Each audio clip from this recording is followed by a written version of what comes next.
Olá, aventureiros de plantão! Estão prontos para mais uma exploração urbana?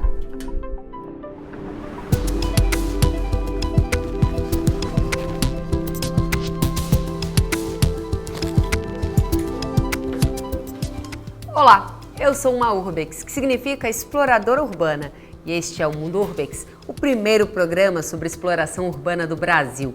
Nossa missão é resgatar a história de lugares que estão em ruínas e desaparecendo.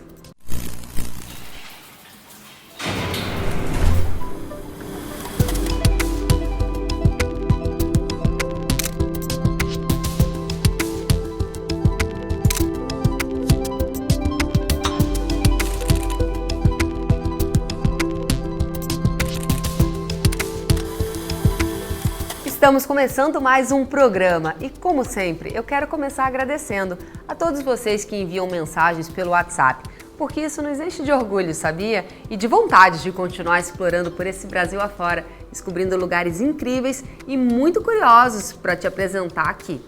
Então, logo de cara, anota aí o nosso celular e envia uma mensagem. Olha, ele está sempre aqui presente na tela. Coloca aqui, meu diretor. Anota aí e continua interagindo com a gente, dizendo que nos ama, manda likes e também lugares onde a gente pode explorar. Combinado? A nossa equipe toda aqui agradece. E agora estamos chegando em Angra dos Reis, porque estamos retornando a São Paulo, onde é a nossa base, de produção do Mundo Urbex. Mas calma, que ainda não vai acabar, tá? A nossa temporada tem outra pela frente. Ainda tem muita coisa para explorar aqui no Brasil e no exterior. Pronto. Olha eu dando spoilers aqui na nossa viagem internacional por Detroit. Ai, meu diretor, vamos continuar aqui, senão eu vou dar mais spoiler, né? Vamos continuar com o pé na estrada rumo a Angra dos Reis, porque encontramos um forte abandonado e muito curioso. Aposto que você não sabia que a região de Angra dos Reis tinha um dos mais importantes portos do Brasil. E além de ter um porto para escoar a produção que vinha de toda a região das Serras e das Minas Gerais, como já vimos lá em Velha Iguaçu. Lembra? Mostra só aí um trechinho. Também era entreposto recolhendo tudo o que vinha das Minas Gerais, como ouro, tudo que embarcava rumo à Baía da Guanabara e parte descia a serra rumo a Angra dos Reis, porque em Angra atracavam grandes navios mercantes que carregavam mercadorias para tomar rumo para a Europa, de volta para os nossos colonizadores portugueses. Muito ouro passou por ali nos séculos 16 e 17, e é por onde passava o ouro também, existia ataques constantes, roubos, saques na vila de Angra, com inclusive tiros de canhão disparados por navios corsários e piratas, que acabaram destruindo parte do convento de São Bernardino do Sena para roubar, escravizar e até estuprar as mulheres locais. O convento, em seu lugar inicial, era na parte mais baixa do centro de Angra dos Reis, mas por causa de um dos ataques do pirata Jean-François Duclerc, os franciscanos tiveram que mudar lá para a parte de cima para proteger melhor o lugar, longe das balas de canhões dos futuros ataques.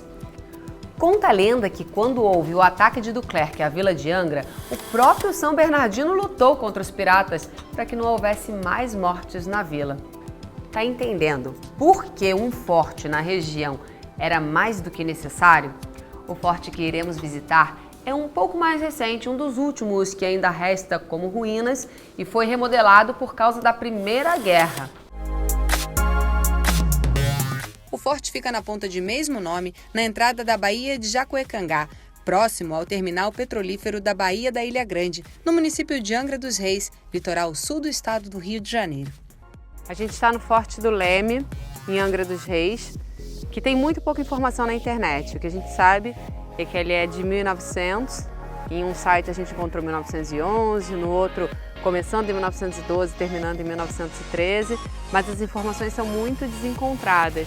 Ele é aberto à visitação, um ponto turístico de Angra dos Reis, por mais que esteja assim deteriorado, Quando a gente olha na internet parece que ele é muito bem cuidado e que a gente vai chegar aqui e vão ter turistas, mas não. Algumas pessoas até se aventuram a chegar até aqui, mas nada mais que isso. Desde que ficou pronto em 1913, o forte ficou sob a guarda do 1º Batalhão de Artilharia da Fortaleza de Santa Cruz. Depois, durante a Primeira Guerra Mundial, passou para o 3º Grupo de Artilharia da costa da Fortaleza de São João, até ser instalada aqui a 3ª Bateria de Artilharia da Costa em 1919, mas por um curto período de tempo, viu? Já em 1920, o forte ficou sem efetivo e a bateria deixou de existir em dezembro de 1921. Mas daí voltou à Guarda de Destacamentos do Rio de Janeiro. Então aqui em Angra existiam 3 fortes, né? E esse foi o único que restou do século XX. O forte é formado por 2 postos circulares de canhões que são ligados por túneis ao quartel. E nesses túneis existem trilhos que serviam para transportar as pesadas granadas do paiol até os canhões. Hoje vemos 2 canhões de 234 milímetros de calibre, fabricados em 1901 pela empresa Armstrong Whitworth, conforme informações gravadas neles. Cada um pesa simplesmente 28 mil quilos. Aqui é onde era o forte, né? Onde ficavam as balas, né, Lioc? Que eram transferidas para lá. Os soldados, né? Era um tipo de prontidão para qualquer eventualidade. Acho que eles se trocavam em turno, como em qualquer ponto estratégico de guerra. E como é o ordenamento militar até hoje, né? Depois a gente não pode esquecer de colocar isso no Google Maps e fazer um bom sistema de localização geográfica, porque a dificuldade de chegar aqui é um boca a boca, mas demandou. Sim, claro. E o que aconteceu, né, Lioc, é que ninguém sabia onde era o Eu forte. coloquei no Waze Estrada do Forte do Forte do Leme, e não é aqui, é na outra ponta e nada tem a ver com isso aqui. Então existe uma estrada com o nome de Forte do Leme, provavelmente atribuída em homenagem aqui, que fica na outra ponta de Angra dos Reis. Então não peguem esse caminho. E as pessoas só conhecem quando você fala o lugar onde tem os canhões. Eles conhecem como Forte dos Canhões. Olha, aqui a gente tem toda a estrutura, porque era de ferro, né? Ainda. É o piso, mesmo sistema do piso hidráulico. Isso era novidade na época, porque as estruturas eram todas de madeira. Começou a ter estrutura metálica no final do século XIX e começo do século XX. Então isso já é um avanço em relação a muitas das coisas que a gente tem explorado por aí. Engraçado uma estrutura metálica na beirada do mar, né? Mas infelizmente a construção dos quartéis hoje está em ruínas, sem cobertura e esquadrias, mas com as alvenarias das paredes e muros ainda de pé. Uma história a se contar, né? E o que mais me espanta, repito, Lioc, olha, é preciso dar meu braço a torcer, porque eu não queria vir para essa exploração aqui, porque eu entrei na internet e vi que aqui era um ponto turístico de visitação. E eu imaginei um ponto turístico de visitação como um museu. Que não precisasse dos urbex. Que não precisasse dos urbex. E o Lioc virou e falou, não, eu acredito, eu acho que pode ser uma exploração legal, e a gente veio até quando a gente aqui. Subiu aquela subidinha a mais íngreme, o médico falou, não, Lioc, não pode ser aqui. Eu falei, a gente tem que usar 2 coisas, a intuição, a informação e o bom senso. Se você souber medir bem isso, você faz uma boa exploração. Eu tinha intuição de que era por aqui e deu certo.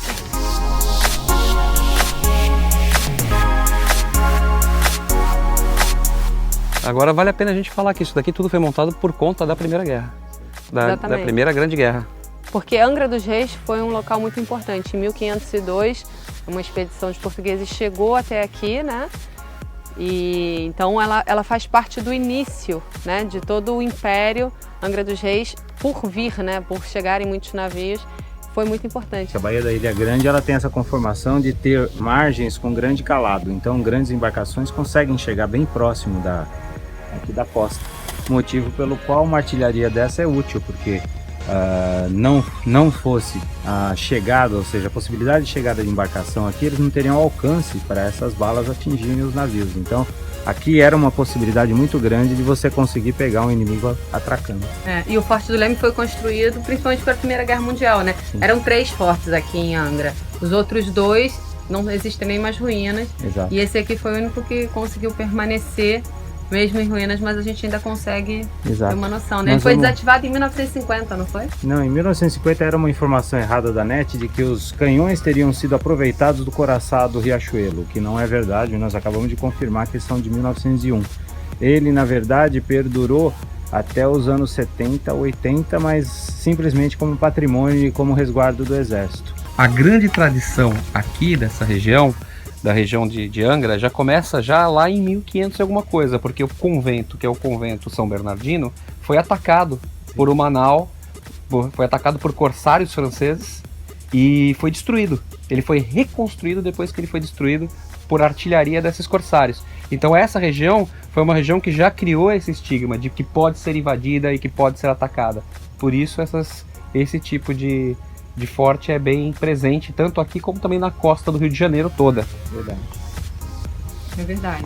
Infelizmente, só esse restou, né? Dos outros nem ruínas mais, né, E aliás? quem sabe agora que as pessoas conhecem, a gente consiga aí também promover uma articulação para que isso seja preservado e para que alguma coisa seja feita. O Forte do Leme está lá bem possível de ser restaurado como ponto turístico, não é? Basta ter um incentivo do patrimônio cultural e o interesse da iniciativa que possa custear isso. Você aí acha isso difícil de acontecer aqui no Brasil? A gente está dentro do Hotel Fazenda Bracuí e eles mantiveram as ruínas do que foi o engenho do Bracuí, tá vendo? A gente vai explorar, mas é uma exploração muito diferente das que a gente sempre faz, porque aqui o acesso é muito fácil, todas as pessoas que passam por aqui se interessam em conhecer um pouquinho mais e eles sabem um pouco da história também desse lugar. Porque durante muito tempo esse engenho foi considerado um dos principais do Brasil, porque o maquinário dele vinha da Europa e era feito à base de vapor, não é, Eliaque? Em 1881 eles conseguiram um decreto que remunerava eles por abrirem um negócio nessa região. Remunerava em 7% do total investido. Então foi investido naquela época 500 contos de réis para fazer esse empreendimento aqui. E ao implantar, eles inicialmente importaram, né, todo o material, todo o equipamento, como a Jaque disse, e se tornaram, vamos dizer, um dos engenhos mais bem equipados, ou seja, em termos de produtividade, um dos melhores do Brasil. O mais engraçado é que esse equipamento, ele veio e ele ficou muito tempo ao ar livre, né? Porque eles primeiro encomendaram o equipamento para depois decidirem onde seria construído o engenho. Além de demorar, infelizmente, a região toda aqui sempre foi muito grande produtora de cana-de-açúcar, por isso de se instalar o engenho aqui. No entanto, as plantações que ficam mais ao pé do morro, ao pé da serra, se encontravam longe para escoamento da produção. Então eles escolheram um lugar, infelizmente, muito distante do centro de Paraty. Nós estamos a 20 quilômetros do centro de Paraty. E isso dificultava o escoamento dessa cana chegar até aqui para que depois fosse processada e vendida. O que eles fizeram para poder minimizar o problema da distância para transportar, né, a cana-de-açúcar, eles fizeram uma ponte de 250 metros que aí levava, né, até o mar para dali conseguir escoar a produção. Uma espécie de pier? Uma espécie de pia. Agora você vê que já é um tijolo de uma outra época, né? A gente já tem uma referência diferenciada, é muito mais industrializado. Claro, olha, É do período neoclássico. Já tem uma estampa bem diferente. E é mineiro, alguma coisa mineira. Provavelmente não foi feito com mão de obra escrava. Não. Aqui já tem emprego de máquinas, né?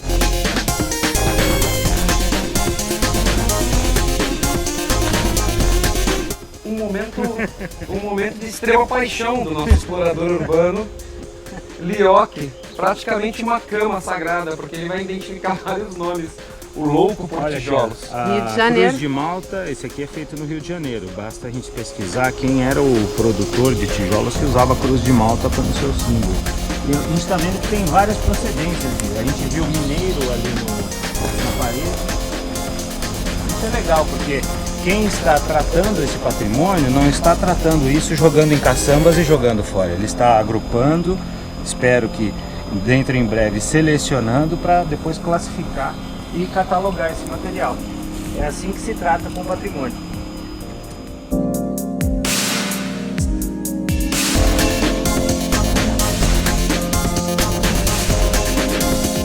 Esse engenho, ele só foi à decadência junto, né, com toda a decadência da produção de cana-de-açúcar aqui no Brasil por dois motivos. Um, acabou a mão escrava por causa da abolição, então eles não tinham mais quem tomasse conta dessas lavouras. E outra é porque o açúcar também começou a ser extraído da beterraba. Eu acho que uma das preocupações de quem fez, já que eram vários proprietários, não foi somente no sistema produtivo, foi em querer ser o melhor, o mais imponente. Então a questão de altura Era uma das características, né?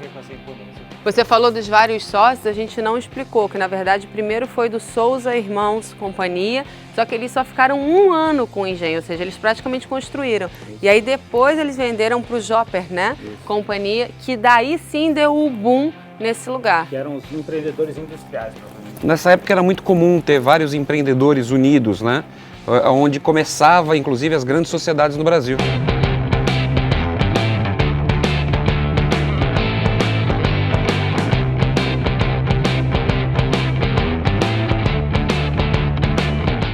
A gente está aqui na parte de baixo, justamente na parte onde provavelmente se escorria a água, toda a canalização de água do engenho. E todo era feito por túneis como esse. A gente resolveu entrar para dar uma olhada como é a estrutura, mas você vê que toda a parte de lajeado é feita em pedra maciça. Não é um lajeado construído de alvenaria. Tem até umas estruturas que são umas estruturas de aço que seguram esse lajeado. Ó, vambora, já embaçaram demais aí embaixo, vambora.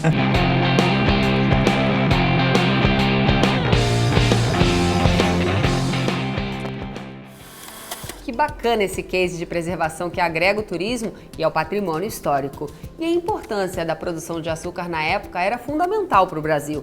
O importante é que aquelas ruínas não vão desabar por causa do cuidado que os donos do hotel assumiram com o lugar. Você aí, conhece algum lugar que precisa ser explorado pelo Mundo Urbex? Olha, basta só enviar uma mensagem aqui pra gente, vai. Manda porque eu tô prontinha para anotar tudo e explorar para nossa próxima temporada, combinado? Gente, para buscarmos informações sobre um lugar muito curioso chamado Fordlândia e que fica no meio da Amazônia, nas margens do rio Tapajós. Olha aí, eu dando spoilers dos nossos próximos episódios. Mas é que serão episódios especiais, viu? Produzidos em Detroit e em Fordlândia, no Pará. Tudo isso para contar a história da saga de Henry Ford no Brasil.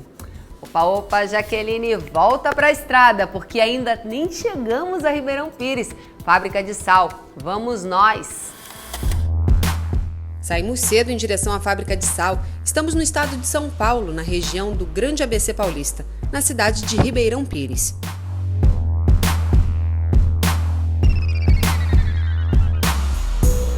Então vamos relembrar todos os pontos da fábrica de sal. É uma fábrica que hoje está abandonada, mas ela começou em 1898, não foi? E nesse trecho de Ribeirão Pires, ela foi projetada estrategicamente por causa da facilidade tanto de receber os insumos quanto para você desovar a produção que era feita, né? O primeiro moinho que se instalou ali foi o de Fratelli Maciotta, o segundo maior moinho movido a caldeira do Brasil. A sua área central é muito bem localizada, o que atrai os interesses comerciais e a pressão política por sua demolição. Sabemos que precisamos agir como sempre, sendo rápidos e invisíveis, pois não queremos problemas. A fábrica está interditada e oferece risco. Mesmo assim, vamos entrar e explorar. Os meninos entram na frente para dar uma vasculhada e aí depois, se tiver tudo ok, a gente entra. É agora, gente. Vamos ver então, vamos entrar. Vindos da região de Turim, na Itália, os influentes irmãos Maciotta conseguem acesso privilegiado a pesquisas e documentos do estado de São Paulo, que apontavam o progresso de regiões como esta, às margens da novíssima via férrea que trazia todos os insumos do Porto de Santos. Nascia o Moinho de Fratelli Maciotta, o primeiro moinho a vapor do estado de São Paulo e o segundo do Brasil. Qual é o mínimo que a gente consegue fazer para um lugar desse? Vamos resgatar a história desses lugares que estão perdidos. Os irmãos conseguem muito progresso até meados de 1930, quando o cenário político brasileiro endurece. E as notícias de uma guerra no país deixam os ânimos exaltados. Por que está abandonado? O que foi? O que é? O que a gente pode fazer para que essa história não se perca? Em 1932, explode a Revolução Constitucionalista e as atividades do moinho são interrompidas. E o então moinho de farinha passa a ser utilizado como depósito de pólvora para as tropas da Revolução. Mas ainda não era o fim. A Revolução passou, São Paulo logo retomou o seu crescimento e o paiol de pólvora voltou a ser moinho, só que agora de salitro e adubo. Mas somente em 1946 que a fábrica encontra sua verdadeira vocação como fábrica de sal, que já muito pressionada pela urbanização da cidade de São Paulo, resolve se mudar para cá adaptando as instalações para o refino de sal, produzindo a marca Rodolfo Valentino de Sal. Isso é bem comum em todo o eixo aqui da ferrovia, fazer um desvio que ele entra aqui, ó. Provavelmente a abertura dessa porta era muito maior e era arredondada. A tecnologia de construção anterior, ela foi feita para durar tanto que eles estão em pé até hoje, mas você não tem algumas novas tecnologias de aço e de proteção do material. O sal vinha trazido pela linha férrea em blocos, que logo iam para o refino e para a venda. Foi assim por 50 anos, até que as atividades se encerraram. A fábrica é abandonada ao seu próprio destino no início dos anos 90.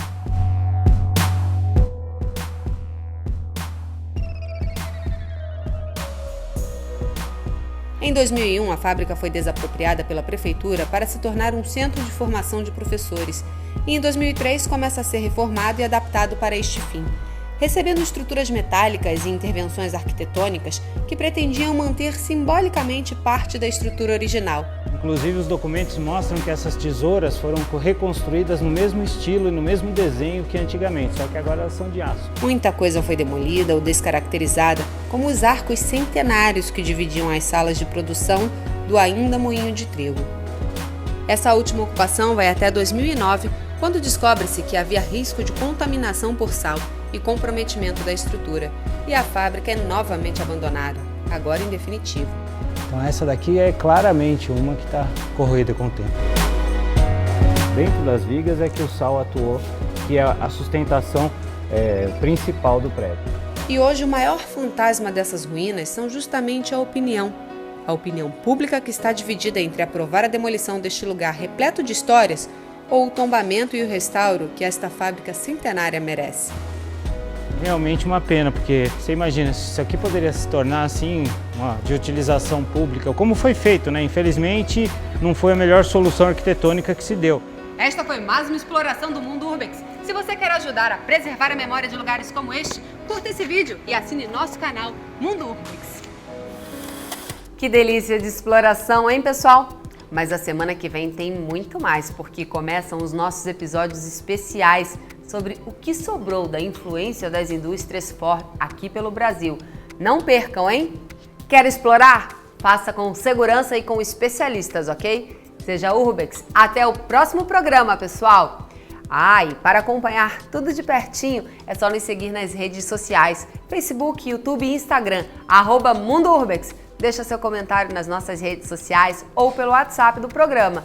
A gente adora ouvir o que vocês estão achando do programa Mundo Urbex. Afinal, é o mundo da exploração urbana. Eu te espero aqui na semana que vem. Tchau!